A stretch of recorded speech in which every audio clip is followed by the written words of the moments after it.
Hi everyone, today's video, I have a guest with me today, Dr. Moley. He is an adult and sports psychiatrist here in the Cleveland, Ohio area, and I just want to thank you for joining me today. I'm here at his office in Independence, and we are here to talk about everything related to chronic dizziness and also concussions. So if you are a person who has suffered from a chronic illness, PPPD, persistent postural-perceptual dizziness, a head injury, and you are having a hard time getting back into your function and your daily activities, reducing your symptoms and anxiety, we are here to talk with an expert. So with that introduction, I'd like to get started. So Dr. Moley, thank you so much for joining us. Just can you introduce yourself and your background in clinical psychiatry? Of course, yes, I am Dr. Moley. I am a private practice adult and sports psychiatrist here in Independence. My background is that I am born and raised here in Northeast Ohio, just south of here in Broadview Heights. My educational journey after high school began at the University of Notre Dame, where I received my bachelor's degree. I then went on to medical school at the Ohio State University College of Medicine, where I then did an additional 4 years of psychiatry residency training. I also have a certificate of additional training in sports psychiatry. And now as you mentioned, I'm here in Independence. It's a small kind of boutique private practice focused on treating adults and more high-performing individuals with a variety of mental health conditions. So depression, anxiety, ADHD, and all of the sort. Well, perfect. And so I wanted to speak to Dr. Moley because I see a lot of clients with chronic dizziness or PPPD. So can you speak to your background or interest in that specific condition? Absolutely. So as part of my residency training, I saw a variety of different patients at Ohio State, and I saw a number of patients come in reporting chronic dizziness, trouble with kind of postural and these perceptual type disturbances. And what I noticed was that these patients had often seen multiple providers, were oftentimes very frustrated with not only the impairments caused by their symptoms, and also sometimes the difficulty seeking appropriate treatment. I know a lot of times patients reported difficulty feeling seen, feeling understood. Okay. So it led to my interest in exploring kind of the best treatment options for these patients and kind of more holistic type strategies where we kind of look at a patient's overall wellness to treat some of their specific symptoms. So, interesting question. When you see that people are not heard or listened to, on average, how long does it take for a person to get into a psychiatrist or counselor for treatment? It can be very difficult, and that is one of the unfortunate realities of mental health care right now, especially in this area. Okay. Sometimes it can take on the order of definitely weeks and most often months to see a psychiatrist. One of the kind of unique advantages I have as a private practice psychiatrist is the ability to see new patients on the order of days or weeks. Okay. So that is my goal, to always maintain that kind of personalized care, more high level care. I think that patients want and honestly deserve the receiving as part of their overall health plan. Is there an ideal timeline as to when somebody should start seeking mental health care for chronic dizziness? So I see a lot of patients that might be a decade into their recovery, but are there any earlier warning signs that say, you maybe should, but you might benefit from having somebody evaluate you and talk to you at an earlier basis? What does that look like, and how to get mental health care incorporated earlier? Of course, yeah. I think the honest answer is that there is probably no point that's too soon. Okay. Right? So we want to be able to address things proactively instead of reactively.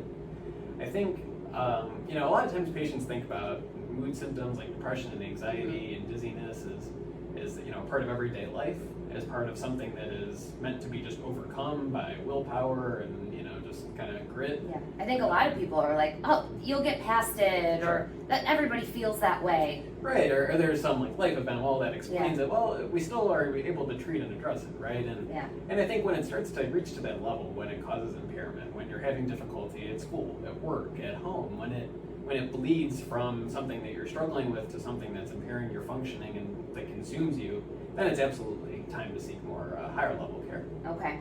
So are there maybe a few questions somebody can ask themselves to say, maybe I should book an evaluation. So I hear one is it impairing my day-to-day function? Like, am I withdrawn? Am I not going to school? Can I not complete work?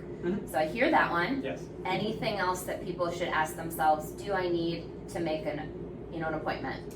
Yeah, I think it's important to consider, what are my goals? What do I want to reach in terms of my mood, my day-to-day functioning, and what's holding me back from getting to those goals? Okay. And if the answer is some sort of mental burden, if it's something that happened in the past they were having trouble coping with, if it's a relationship issue, I think those are all things that can prevent us from getting to those goals that we don't sometimes associate with a psychiatry appointment. Okay. But are all important. So what's holding me back from reaching those goals? What might being impaired? Am I really anything going on that could lead to a decrease in wellness? Yeah, I think that's a good question. Like, what is holding me back? A lot of people will focus on maybe their diagnosis, and one might think that there's something else wrong and still looking for answers, but what's holding me back besides an additional test? Is there something deeper rooted that I think people might have to ask themselves? Maybe it's not another test, maybe there is something else. Maybe I'm afraid that my wife isn't going to be supportive, or maybe I'm going to lose my job if I don't get over this quick enough. Yeah. So. And we think of these diagnoses as buckets, right? We can put patients in the 3PD bucket, right? But people are holistic individuals with relationships, with things that impact sleep, diet, exercise, and to think of everything more or less on a spectrum instead of a diagnosis, I think is very important. That might be good for me as a provider, being a little bit more holistic and not being afraid as a physical therapist, worried about a physical body. Sure. Do you have stressors in your relationships that might contribute to pain or chronic fatigue? Absolutely. That's just a good reminder for me as a therapist to look at a person a little bit more holistically. How, financially are you stressed? Relationship-wise, work, kids, just, and then I might be able to help you and the patient go, I know who you have to talk to deal with that. So let's talk about goals a little bit. Real world example. We have a patient or I have a client who is fearful of going to a store or going out to dinner with a family member. Sure. Because they feel trapped in that restaurant, they're going to get symptoms, something bad's going to happen, and they don't go. They stay away from that trigger. So how would you, as a psychiatrist, help somebody achieve that goal? Sure. So I think it starts off with a full initial evaluation, because a lot of times there may be underlying factors why somebody is afraid of certain situations. Okay. The most important first thing, though, is we need to address the patient's functioning. Right? If a patient is not going to the grocery store or not going to some event, that's our first approach. Is one of what we call cognitive behavioral therapy. It's a type of therapy that is aimed at addressing problematic thought patterns, also known as cognitive distortions. Okay. So what it does is it takes a three-pronged approach. So it looks at behaviors, it looks at emotions, and it looks at thoughts. Okay. And how are those three things interconnected, and where is the breakdown that's causing some sort of problem in a patient's life? Okay. So we look at, commonly those are called cognitive distortions. So examples might be, overthinking or catastrophizing, thinking that, something small goes wrong and that everything must be wrong, everything is the end of the world, right? So the first step is kind of recognizing those patterns. Okay. So how do we recognize the patterns? How do we recognize the warning signs? And now in the future, what do we do when those warning signs start to pop up? Okay. So how can we better address them? How can we better understand them? I like to think of therapy as a process of understanding ourselves. Okay. And once we understand ourselves, we're better able to see what we can do to improve our functioning and address those problems. Is there any way to role play that at all right now? Yeah, absolutely. Yeah? Okay. So we can take that example, or I have two different examples. So that's a common one. The other one is the fear of being alone. Okay. When you have chronic illness or chronic dizziness. So either being in a crowded store or restaurant, that's a big one, or being alone and thinking something's going to happen. Sure. So I would say in those two scenarios, I would start off by asking, a client or a patient, when you are in those situations, really take a moment to either write down or take a mental note of what is your emotional state. Okay. And recognizing, like naming your emotions. Okay. I feel like we all can say, oh, I'm sad, I'm anxious, but like really drill down. Like, what are the specific thoughts? So I think, I can't speak, but I've been with enough clients that I know. Fear, abandon, alone, obviously, nobody to call. Like those are the things that I would hear somebody commonly say. Sure. So does that help at all? It does, yeah. Okay. So that's a good idea, because then it starts to prompt, like those are like a normal response. So a counter to that would be, well, let's examine the evidence. Like let's take a more step back, objective look at this, right? So like fear, what are we afraid of? And then what is the likelihood of that actually coming true? It helps when we're in like an office setting like this, right? Like let's think about it objectively. And maybe, there's the fear of a natural disaster or some sort of, attack or some sort of kind of over maybe exaggerated consequence, right? And if we think what are the odds of that happening, then maybe it helps to say, well, maybe that's pretty unlikely. Okay. So when I hear a lot of people, and we can rationally talk about things and the likelihood that it's going to happen, and then a lot of people say, but I can't shut off the anxiety portion of it. Yep. And you can't tell me just to stop to be anxious. Of course. So I'm sure there's more that goes into that too. There is. So that first step is understanding. Okay. Right? So we need to analyze and understand. Okay. Now, how do we translate that is the next question, right? So really, I take an approach of mindfulness as a really key component to this. All right. So we're in that heightened emotional state. How do we get out of that state and back to a more reflective, kind of understanding perspective? And oftentimes the answer is grounding. So in the 3PD diagnosis, right, the third P is perceptual. Yeah. So oftentimes, individuals describe an impairment in their interaction with the environment. So a way to do grounding is to, kind of consider like getting back to our senses. So what do we see? What do we feel? What do we smell? Okay. It kind of gets us out of maybe a problematic headspace and back to, feeling our feet on the ground and really kind of feeling more present in the moment. And you'll take a client through that process in your office and then hopefully teach them how to translate that into a day-to-day. Absolutely, yeah, and you have to practice first, right? So you Yeah. can't, the first time can't be in that mode of heightened emotional state. So it's like any other, if you're practicing a sport, you need to practice, in a calm environment first. Yeah. It's also not the only tool in our tool bag, right? We have, progressive muscle relaxation, different breathing techniques, controlled paced breathing. So all of those play a big role. Okay. Do you have any resources for our online clients that you can think of? Maybe it could be a website to, type in your zip code and local psychiatrist, or other online resources that are good tools. Sure. So I would say to look for providers. PsychologyToday.com is probably the #1 resource for finding therapists or psychiatrists in your area. I mentioned it can be difficult, but that website does a nice job. You can filter out by location and resource. There's also a number of different apps for mindfulness and relaxation. A Calm, Headspace come to mind. Yeah. Also, honestly, I tell patients all the time to go like on YouTube or other video sites and just search for progressive muscle relaxation. Okay. Because depending on what you're looking for, it might fit your needs the best. Okay. So, and there is no obviously one size fits all. Is there any benefit to EFT tapping versus progressive muscle relaxation or grounding, or you just have to see what works for you? And unfortunately, we don't have a great way to predict what will work best. But I think each individual, even by trying different ones, if it doesn't work, you still get a sense of understanding yourself. Okay. And by knowing even something that doesn't work, you learn by yourself. So, but most people are able to find something, I think, that speaks to them. What would you recommend somebody start with as far as like a dosage? Grounding practice for 5 minutes a day, 7 days a week? 1 minute? What would you recommend somebody start with? I think, taking time out of your day when you're calm, when you're maybe alone, this can be early in the morning or in the evening, something where it can be more a part of a routine. So let's pick a time when it fits your schedule, when you're not going to feel rushed or have a lot of distraction. That can be different for everybody, right? But I think even it can be as little as 5 minutes a day, just to check in and kind of ground yourself and recenter in a way.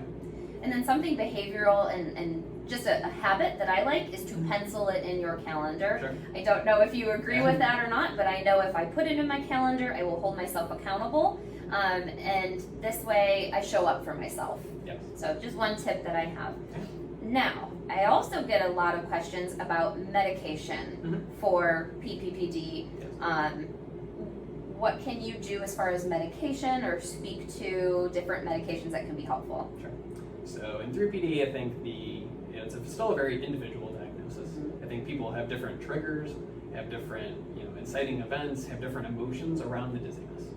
So what I would do is talk to an individual and see, all right, what are the problems that we're dealing with here, and how can we best address them? I think my approach to medication is that medication makes us more available to do the work necessary to help with our symptoms.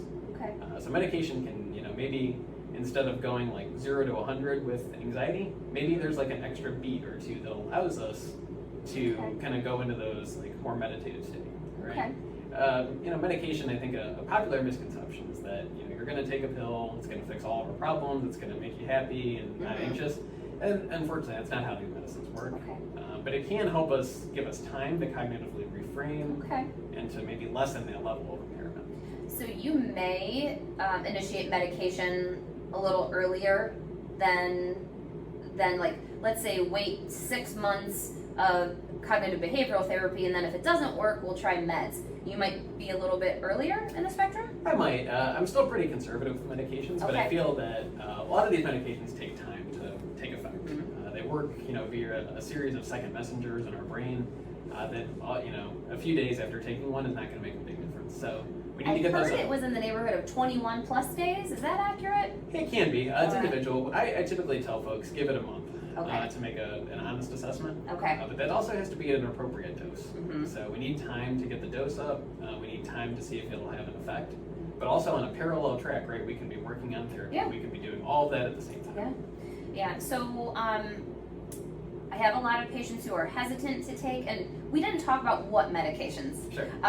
So in the research, SSRIs and SNRIs, antidepressants, from what I know, have been the most reliable medication. Is that correct? They have, yeah. Okay. They're very effective medications. Okay. They're very safe, very well tolerated, with a pretty low side effect profile. Okay. The other nice thing about those medications is that there are multiple options within one category. So, right, if one we find doesn't work for an individual, we can easily try another.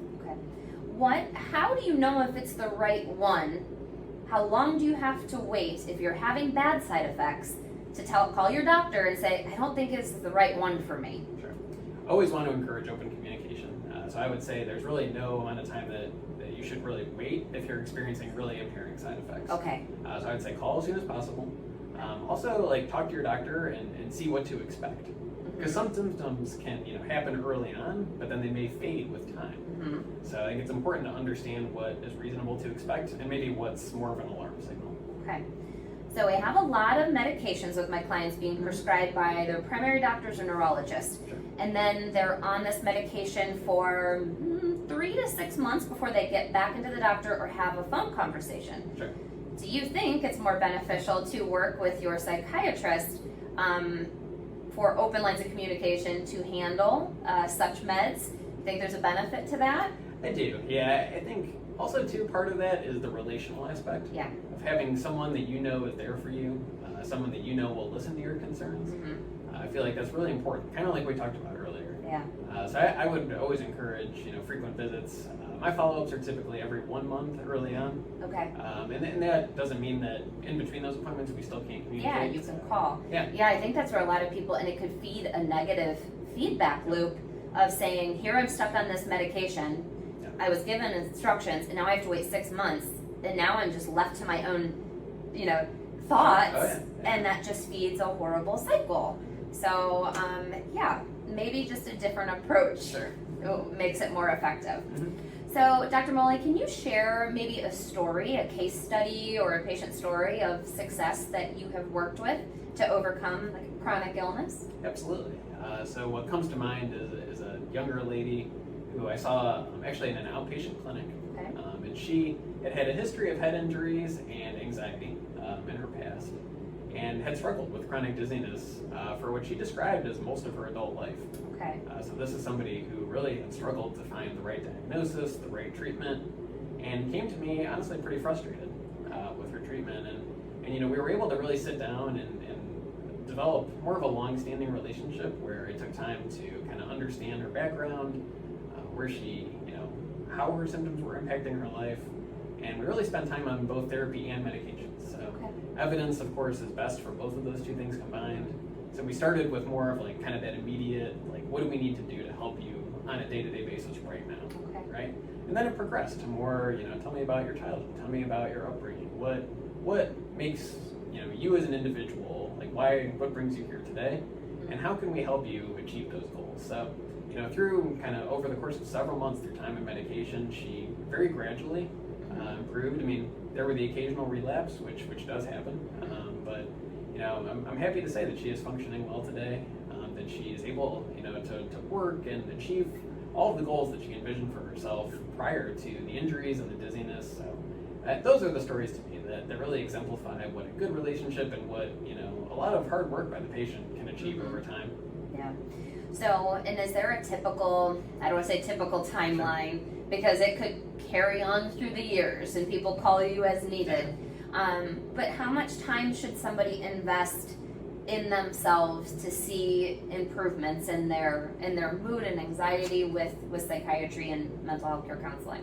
Sure. So I'm of the belief, I think that good evidence-based therapy should probably be at least weekly. Okay. So weekly appointments with a therapist. And then additionally, medication, like we said, can take, at least a month to start working. So I would say that, we can see improvements. It's more of a gradual spectrum. Okay. We can see improvements starting, within a few weeks. But I think, like you said, long-term wellness is more of a lifelong, endeavor. All right. Well, thank you so much Thank you. for letting me come today and talk to you. So can you let my viewers know how they can find you, how they can connect with you? Absolutely. So, as I said, Dr. Jimmy Moley, the best way to learn more about the practice and to look into referrals is at my website is jimmymoley, MOLEYMD.com. So there you can find out information about the practice and request an appointment.